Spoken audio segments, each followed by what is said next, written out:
అంత పిచ్చి నాకు. నా బాధ్యత. మన సభలో మీరు చూశారు, అసెంబ్లీలో ఏం మాట్లాడాను నేను నా పార్టీ గురించి మాట్లాడాల. ఏ నేల అయితే, ఎవరి బలిదానం మీదైతే ఆంధ్ర రాష్ట్రం ఏర్పడిందో పొట్టి శ్రీరాములు గారికి ఆయన గుర్తు తెచ్చుకునే మాట్లాడాను. ఏ ముఖ్యమంత్రి ఈరోజు కూర్చున్నా, గతంలో కూర్చొని ఉన్నా, దానికి మూలకారకుడు ఎవడు? పొట్టి శ్రీరాములు. ఆయనే లేకపోతే, ఆయనే బలిదానం లేకపోతే మనకి ఈ రోజున ఆంధ్ర రాష్ట్రం అనేది ఉండేది కాదు. సో నేను ఉన్నది దేనికి అంటే, ఇంతమంది గొప్ప మహానుభావులు ఉన్నారు. నేను అన్నా క్యాంటీన్లతో మాట్లాడి ఒకటే అడిగాను, అన్నా గారి క్యాంటీన్లతో పాటు డొక్కా సీతమ్మ గారి క్యాంటీన్లు రావాలి. అన్నా క్యాంటీన్లు ప్రారంభిస్తున్నప్పుడు దాంట్లో కొంత భాగం డొక్కా సీతమ్మ గారి క్యాంటీన్లు కూడా ఉంటాయి. దేనికి పెట్టుకోవాలి డొక్కా సీతమ్మ గారి? ఎందుకంటే అసలు మనకి ఈ రోజున ఒక పూట భోజనం పెట్టడానికి హోటల్లో పెట్టేయచ్చు, కొని పెట్టేయచ్చు. ఆ రోజుల్లో కట్టెలతో వండాలి, వర్షాలు. అలాంటి సమయంలో ఆవిడ కూర్చొని అమ్మ సీతమ్మ ఆకలి అంటే కూర్చోబెట్టి అన్నం వండి పంపించే, లంకల దగ్గరికి వెళ్ళి కూడా ఆవిడ చేసేదంటే, అలాంటి విలువలున్న మనుషులు మనం గుర్తు తెచ్చుకోకపోతే సమాజం విచ్ఛిన్నం అయిపోతుంది.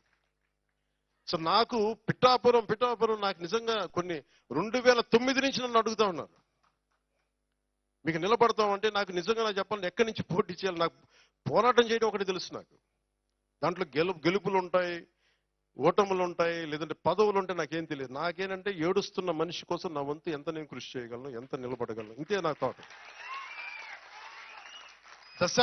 దశాబ్దంన్నర నలిగిపోయా.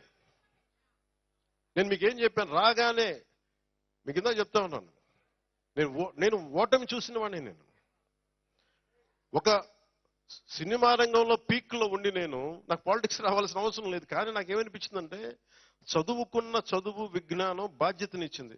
నువ్వు పొట్టి శ్రీరాములు గారి త్యాగం మీద నువ్వు జీవితాన్ని గడిపేసి, స్వాతంత్ర సమరయోధులు త్యాగం వల్ల నువ్వు జీవితాన్ని గడిపేసి, నువ్వేమి తిరిగి సమాజానికి ఇవ్వనంటే నీకు కుదరదు. అది నా అంతరాత్మ చంపేసిందని. దానికోసం వచ్చాను రాజకీయాల్లోకి. పదవి రావచ్చు, రాకపోవచ్చు, గెలవచ్చు, ఓడిపోవచ్చు. ఈరోజు గెలవచ్చు, కానీ నాకు ఈ రోజున ఉప ముఖ్యమంత్రి కావచ్చు. కానీ నేను ఎప్పుడు ఒకటే మనిషిని. ఓడినా గెలిచినా, పదవి ఉన్నా లేకపోయినా నేను ఒకటే వ్యక్తి. అది మారదు. 2014లో కూటమి గెలిచినప్పుడు నేనేం ఆశించలేదు. అందరి కోసం పనిచేసి పెట్టాను. రాష్ట్ర ప్రభుత్వం బాగుంటుంది, ప్రజలు బాగుంటారు అనుకున్నాను. ఆ తర్వాత మీకు పర్యావసనాలు తెలుసు. 2019లో ఒంటరిగా పోటీ చేశాం, నలిగాం, ముందుకెళ్ళాం, నిలబడ్డాం. 2024కి ఎలక్షన్ రిజల్ట్స్ వస్తా ఉన్నాయి. మీరు మాట్లాడుతున్న మైక్ ఇచ్చానా?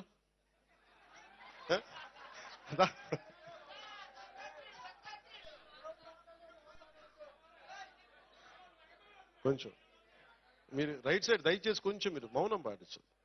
ఎందుకంటే మీరు మాట్లాడుకునే అడిగితే మైక్ ఇస్తాను, నేను కూడా వింటాను. మైక్ పంపించాడు ఏనండి. నువ్వు కోపడు, నువ్వు శాంతించి చెప్తాను నా మాట. ఎంతసేపు గొడవలు పడతాం, ఎంతసేపు తిట్టుకుంటాం, ఎంతసేపు కొట్లాడుకుంటాం. అరే ప్రేమగా ఉండదు కొంతసేపు. 2024లో మొన్న ఎన్నికలప్పుడు నేను ఆలోచిస్తున్నాను, రిజల్ట్స్ చూడాలా వద్దా? నాకు పిఠాపురం నన్ను గెలిపిస్తా లేదా? ఓకే, ఏం లేదు. నేను అనుకుంటున్నా, ఓడిపోయినప్పుడు నేను ఆ రోజు కూడా టీవీలు చూడలే. నేను ఒకటే పెట్టుకున్నా, నిజంగా ఇరిటేట్ చేస్తున్నాను ఇక్కడ. ప్లీజ్ మీరు దయచేసి మీరే, please I request you, either you stay are leave. మీరే తప్పది, మాట్లాడద్దు. ఎవరో తెలియదు నాకు. అక్కడ బయటికి వెళ్ళిపోండి ప్లీజ్. తప్పది. ఎవరు అక్కడ కింద పంపించండి బయటికి. Please send them out. Okay, నేను ఉన్నాను కదా, నేను సాగండి.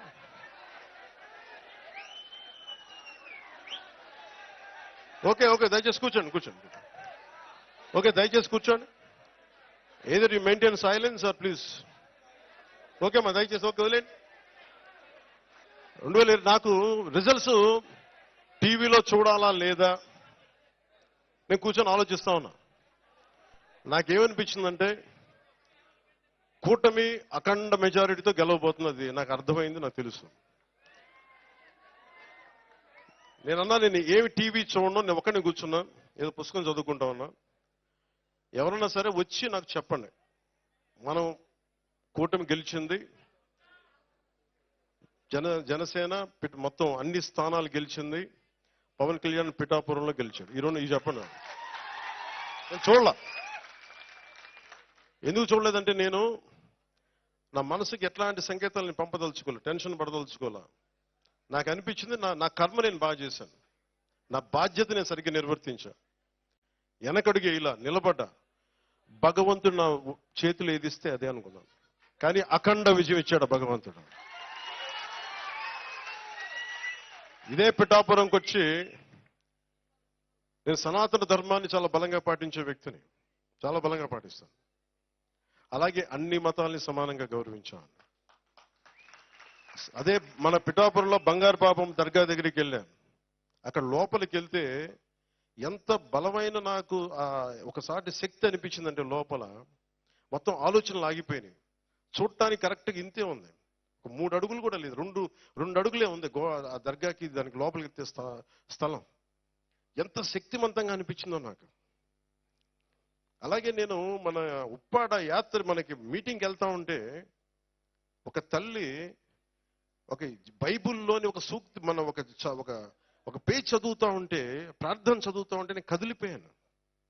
ఆ తల్లి పాదాలకి నమస్కారం పెట్టాను. అలాగా ఒక మతం కాదు, ఒక కులం కాదు, అందరూ కలిసి ఎంత ఘనమైన విజయాన్ని నాకు ఇచ్చినందుకు అలాంటి నాకంటే వయసులో పెద్దలందరికీ కూడా, నాకంటే వయసులో ఉన్న పెద్దలందరికీ కూడా నా పాదాభివందనాలు. అంత గొప్పగా దీవించారు. ఈరోజు మీరు అందించిన ఈ విజయం నాకు దేశ చరిత్రనే తిప్పగలిగే అంత శక్తినిచ్చింది నాకు. అంటే దేశం కోసం పనిచేయడానికి శక్తినిచ్చింది విజయం. ఒక్కొక్కసారి ఎంత దెబ్బలు తిన్నా చిన్నపాటి విజయం, ఒక చిన్నపాటి వెన్ను మీద సున్నితంగా తట్టు, నాకు అలాంటి బలమైన నాకు మీరు నిలబడ్డారు. నేను మర్చిపోలేను. నేను చాలాసార్లు చెప్తాను, నా కడ వరకు, నా ఆఖరి శ్వాస వరకు నేను ప్రజల కోసమే పనిచేస్తాను.